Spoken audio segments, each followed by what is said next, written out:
Good morning all of viewers. आज हम लोग ये कलरो कक्षा 4 यानी जिसका अब पुस्तक का नाम बदल कर फुलवारी कर दिया गया है। इसके पहले वीडियो में हम लोगों ने पाठ 14 तक के प्रश्नोत्तरी देख चुके हैं और आज हम लोग इस वीडियो में पाठ 15 वीर अभिमन्यु के अभ्यास प्रश्न देखेंगे। तो अभ्यास प्रश्न हम लोग देखने के पहले इसकी कहानी को पढ़ते हैं, कहानी को सुनते हैं और कहानी को सुनने के बाद हमें इसके प्रश्न जो दिए गए हैं उनके अभ्यास प्रश्न समझने और उसको करने में आसानी रहेगी। ये जो है वीर अभिमन्यु पाठ है, ये महाभारत युद्ध से संबंधित है। उसी महाभारत युद्ध में ही एक पात्र वीर अभिमन्यु थे और महाभारत का युद्ध जैसा कि हम लोग जानते हैं कि कौरव और पांडवों के बीच में चल रहा था। तो उसमें जो है युद्ध में कौरवों की सेना ने चक्रव्यूह की रचना की और चक्रव्यूह तोड़ने का ज्ञान केवल अर्जुन को था और अर्जुन के पुत्र जो है वीर अभिमन्यु थे। तो युद्ध में जो है युद्ध करते करते अर्जुन जो है बहुत दूर निकल गए थे।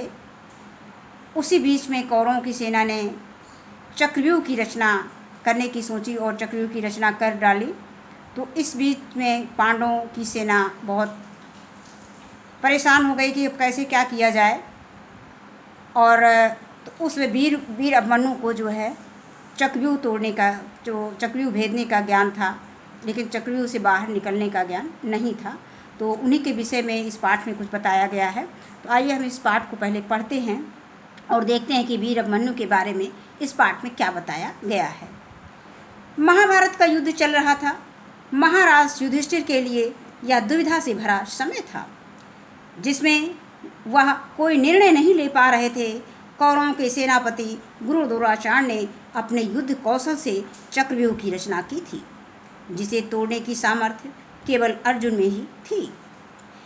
ऐसे समय में अभिमन्यु महाराज युधिष्ठिर के सामने पहुँचे और चरण स्पर्श कर पूछा, आप इस तरह सोच में क्यों डूबे हैं तातश्री?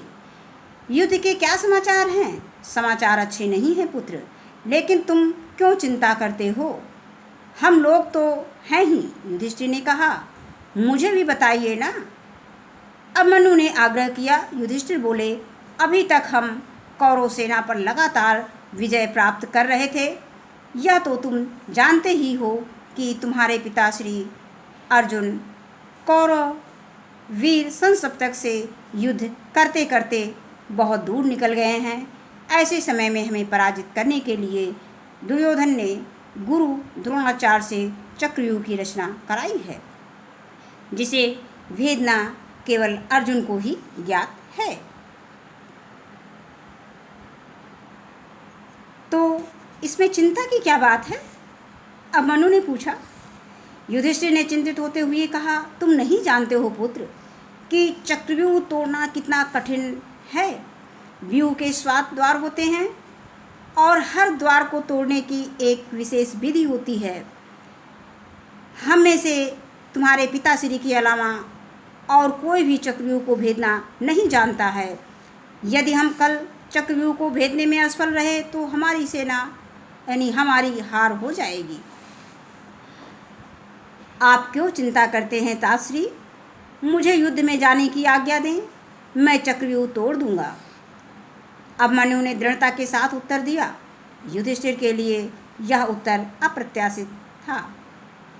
उन्होंने आश्चर्य से पूछा, तुमने चक्रव्यूह भेदने की विद्या कब सीखी? तातश्री, एक बार पिताजी ने माँ से चक्रव्यूह तोड़ने का वर्णन किया था। उस समय मैं माँ के गर्भ में था और यह वर्णन सुनकर मैंने यह विद्या सीख ली। लेकिन जब अंतिम द्वार तोड़ने का वर्णन आया तभी माँ को नींद आ गई और पिताजी ने वर्णन सुनाना बंद कर दिया, जिससे मैं चक्रव्यूह का अंतिम द्वार भेदने की विधि नहीं सीख सका। अभिमन्यु ने उत्तर दिया। चक्रव्यूह के अंतिम द्वार को तो मैं अपनी गदा से ही तोड़ दूंगा। भीम ने गदा घुमाते हुए गरज कर कहा। अब युधिष्ठिर के सामने धर्म संकट था। बालक अभिमन्यु को वह युद्ध में कैसे जाने दे? अभिमन्यु ने उन्हें असमंजस में देखकर आश्वस्त किया। तातश्री जब शत्रु ललकार रहा हो तो हाथ पर हाथ रखकर बैठे रहना कायरता है। मैं पुत्र हूँ, मैं वीर पुत्र हूँ और मेरा कर्तव्य यही कहता है कि शत्रु की चुनौती का मुकाबला डटकर किया जाए। अभिमन्यु का आत्मविश्वास देखकर युधिष्ठिर ने अभिमन्यु को युद्ध में जाने की आज्ञा दे दी। युद्ध का उद्घोष हो गया था। प्रत्येक द्वार की रक्षा में एक महारथी था। चक्रव्यूह के प्रथम द्वार पर गुरु द्रोणाचार्य खड़े थे। अभिमन्यु ने उनके चरणों में बाण छोड़कर प्रणाम किया। द्रोणाचार्य अभिमन्यु को देखकर समझ गए कि पांडवों को हराना आज आसान नहीं होगा। सामने कौरव सेना का रचा चक्रव्यूह था। इधर अभिमन्यु थे, उनके पीछे भीम और दूसरे पांडव वीर थे। अभिमन्यु ने बाणों की बौछार करते हुए चक्रव्यूह का पहला द्वार तोड़ दिया। कौरव सेना के लिए यह चौंकाने वाला हमला था। भीम ने द्रोणाचार्य के रथ को उठाकर घोड़ों समेत आकाश में फेंक दिया।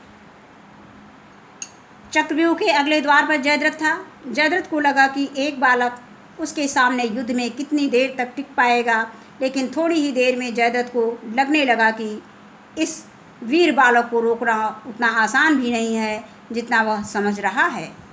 जयद्रथ को आखिरकार मुंह की खानी पड़ी।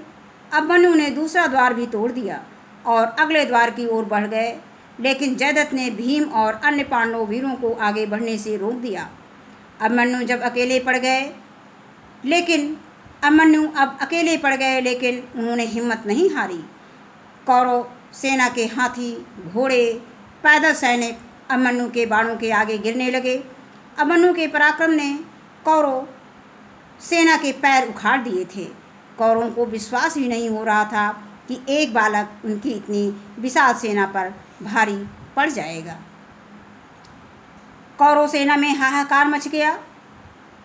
दुर्योधन ने देखा कि चक्रव्यूह का अंतिम द्वार भी टूटने वाला ही था।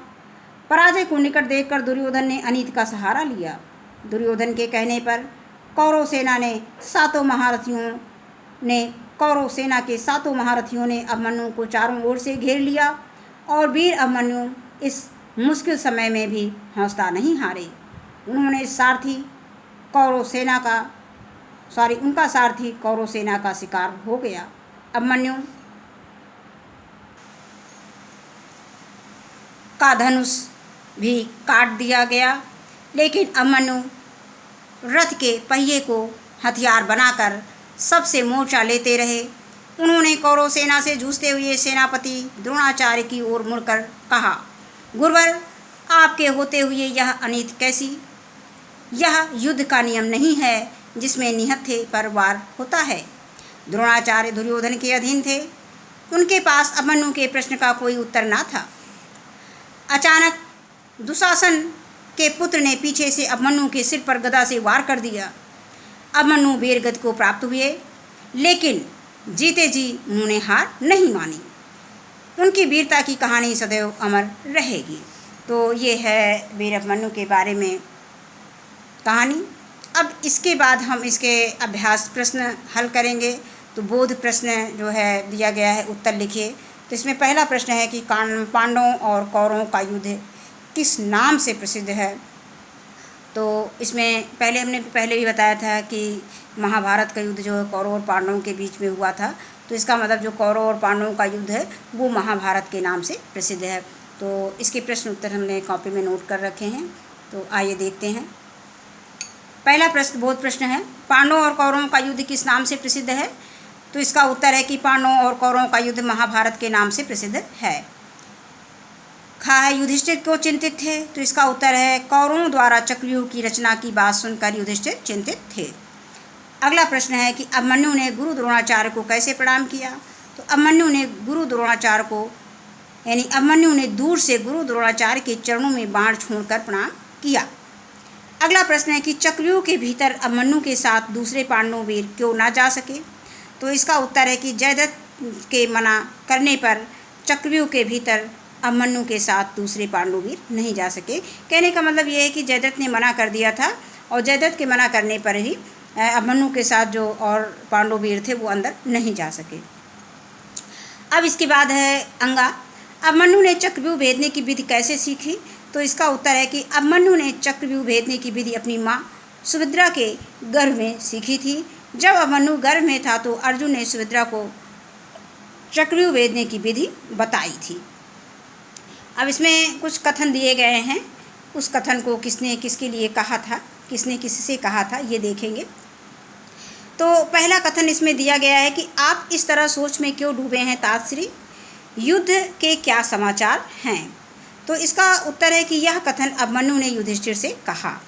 अगला कथन दिया गया है कि तुम नहीं जानते पुत्र कि चक्रव्यूह तोड़ना कितना कठिन है? तो यह कथन युधिष्ठिर ने अभिमन्यु से कहा। अंतिम द्वार तो मैं अपनी गदा से ही तोड़ दूंगा, भीम ने युधिष्ठिर से कहा। गुरुवर आपके होते यह कैसी अनीति है? यह कथन अभिमन्यु ने गुरु द्रोणाचार्य से कहा। सोच विचार बताइए, अभिमन्यु के जीवन से आपको क्या प्रेरणा मिलती है? तो अभिमन्यु के जीवन से हमें वीर और निडर होने की प्रेरणा मिलती है तथा मुश्किल समय में हिम्मत ना हारने की प्रेरणा मिलती है। इस युद्ध में आपके विचार से क्या गलत हुआ और क्यों? तो इसका उत्तर है कि इस युद्ध में मेरे विचार से गलत ये हुआ कि अभिमन्यु युद्ध में निहत्था हो गया था और निहत्थे पर वार करना गलत था, क्योंकि निहत्थे पर वार करना कायरता है। इसके बाद आता है भाषा के रंग। नीचे लिखे मुहावरों को अपने वाक्यों में प्रयोग कीजिए। तो इसे हम और भी वाक्य बना सकते हैं, ज़रूरी नहीं है कि हम इसी वाक्यों का प्रयोग करें। तो बाणों की बौछार करना, इसका वाक्य प्रयोग हमने दिया है कि अभिमन्यु के बाणों की बौछार से कौरवों की सेना विचलित हो उठी। इसके बाद आता है खलबली मचाना। इसका वाक्य प्रयोग हो जाएगा अभिमन्यु की वीरता देखकर कौरवों में खलबली मच गई। और आगे है सिर नीचा होना। इसका वाक्य प्रयोग हो जाएगा कि अभिमन्यु की बात सुनकर गुरु द्रोणाचार्य का सिर नीचा हो गया। आगे दिया गया है कि खुशी का ठिकाना ना रहना। इसका वाक्य प्रयोग है कि युद्ध में अभिमन्यु की वीरता देखकर पांडवों की खुशी का ठिकाना ना रहा। इसके बाद अगला इसमें खा खंड में दिया गया है, नीचे लिखे शब्दों के समानार्थी शब्द बताइए। शब्द दिया गया, फिर समानार्थी शब्द हमने लिया है। कठिन, कठिन का समानार्थक शब्द क्या हो जाएगा? मुश्किल। आकाश का समानार्थक आसमान। युद्ध का समानार्थक लड़ाई और शत्रु का दुश्मन। अलावा का समानार्थक शब्द अतिरिक्त। धरती का समानार्थक शब्द पृथ्वी। आज्ञा का समानार्थक शब्द अनुमति। प्रण, निश्चय, बाण, तीर, जीव, प्राणी, नींद, निद्रा, कहानी, कथा। इसके बाद अगला इसी में गा खंड दिया गया है पुस्तक में। नीचे लिखे वाक्यों में उचित विराम चिन्हों का प्रयोग कीजिए। अभिमन्यु ने कहा, तातश्री मैं भी वीर पुत्र हूँ। तो इसमें हमने लाल पेन से, नीले पेन से हमने कथन को लिखा है और लाल पेन से इसमें विराम चिन्हों का प्रयोग किया है। समाचार अच्छे नहीं हैं पुत्र, लेकिन तुम क्यों चिंता करते हो? तातश्री मैं वीर पुत्र हूँ, शत्रु ललकारे और मैं बैठा रहूँ, यह कैसे हो सकता है? इसके बाद घा है, पढ़िए समझिए। इसमें कुछ समास विग्रह के शब्द दिए गए हैं और उसमें कुछ उदाहरण से समझाया गया है और इसके बाद आपको इसको करना है। तो इसमें दिया गया है समास विग्रह और सामासिक पद दिया गया है, ये किताब में दिया गया है। जैसे वीर का पुत्र, तो इसका हम सामासिक पद क्या लिखेंगे? ये वीर पुत्र हो जाएगा। राजा का पुत्र, ये समास विग्रह है और सामासिक जो पद हो जाएगा ये क्या हो जाएगा? राजपुत्र। उसी तरह से वीरों की गति वीर गति, देवताओं का लोक देवलोक, और राजा और रानी को हम राजा रानी लिख सकते हैं। रात और दिन का सामासिक पद क्या हो जाएगा? रात दिन। राम और लक्ष्मण का सामासिक पद हो जाएगा राम लक्ष्मण, और अंदर और बाहर का हो जाएगा अंदर बाहर। इसके बाद अब इसमें हम इसमें आप लिखिए करके दिया गया है, इसे हमें करना है। तो समास विग्रह शब्द इसमें दिया गया है। इसके बाद सामासिक पद दिया गया है। गृह का स्वामी, इसको हम गृह स्वामी लिख सकते हैं। राष्ट्र का ध्वज राष्ट्र ध्वज। वन में वास, इसको वनवास लिख सकते हैं, यहाँ बहुवचन हो चाहिए। पुष्पों की वर्षा पुष्प वर्षा। आगे और पीछे आगे पीछे। ऊपर और नीचे ऊपर नीचे। माता और पिता माता पिता। हम और तुम हम तुम। इस तरह से इसके अभ्यास प्रश्न खत्म होते हैं। इसमें थोड़ा सा दिया गया है संज्ञा सर्वनाम के बारे में, पाठ में संज्ञा सर्वनाम का प्रयोग कहाँ हुआ है, तो ये भी थोड़ा सा पढ़ लेते हैं, सुन लेते हैं। यह भी जानिए, युधिष्ठिर ने अभिमन्यु से कहा, लेकिन तुम अभी बालक हो, हम तुम्हें युद्ध में कैसे भेज सकते हैं। इस वाक्य में युधिष्ठिर और अभिमन्यु नाम का प्रयोग हुआ है कि तो किसी वस्तु, व्यक्ति एवं स्थान के नाम को संज्ञा कहते हैं। ये संज्ञा की परिभाषा दी गई है और इसके बाद बताया गया है कि संज्ञा के क्या उदाहरण होते हैं, यानी गीता, रमेश, मोहन, मथुरा, प्रयाग, मेष, कलम आदि। जब किसी भी वस्तु या व्यक्ति या स्थान का जब नाम आता है तो उसे हम संज्ञा कहते हैं। इसी वाक्य में अभिमन्यु नाम की जगह पर तुम और तुम्हें का प्रयोग हुआ है। इसी प्रकार युधिष्ठिर की जगह हम सर्वनाम शब्द का प्रयोग हुआ है। किसी नाम या संज्ञा के स्थान पर प्रयोग किया जाने वाला शब्द को सर्वनाम कहते हैं। जैसे मैं, तुम, हम, आप, मेरा, तुम्हारा, आपका, उसका, उसे आदि। तो आज के वीडियो में बस इतना ही। धन्यवाद।